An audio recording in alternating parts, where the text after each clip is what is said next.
స్వామి వాక్కు. అది ఉషోదయకాలం.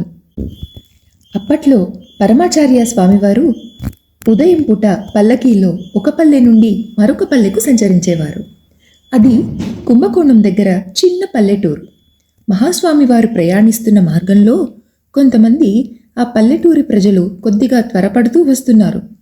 మహాస్వామి వారిని చూడగానే వారందరూ నేలపై పడి సాష్టాంగం చేశారు. విషయం ఏమిటై అని అడగగా వాళ్లలో ఒకరి భార్య ప్రసవ వేదన పడుతున్నందున పక్క ఊర్లో ఉన్న మంత్రసానిని తీసుకుని రావడానికి వెళ్తున్నామని, ఇది ఆమెకి 8వ కాన్పు అని, నాగదోషం వల్ల 7 కాన్పుల్లో పిల్లలు చనిపోయారని చెప్పారు.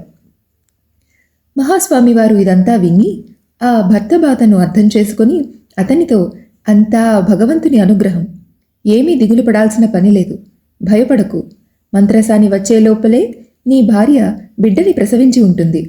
తల్లి బిడ్డ ఇద్దరూ క్షేమమే కనుక ఇప్పుడు నువ్వు తండ్రివయ్యావు, తిన్నగా ఇంటికి వెళ్ళు, బిడ్డకి ఏ దోషమూ లేదు, మరియు బిడ్డకు దీర్ఘాయుష్యు కలదు అని చెప్పారు. అతను చాలా సంతోషపడి మహాస్వామి వారి అనుగ్రహానికి పాత్రుడైనందుకు ఎంతో గర్వంగా ఉత్సాహంగా స్వామికి సాష్టాంగం చేశాడు. ఇంటికి వెళ్ళగా స్వామివారు చెప్పినట్టుగానే అంతా జరిగింది.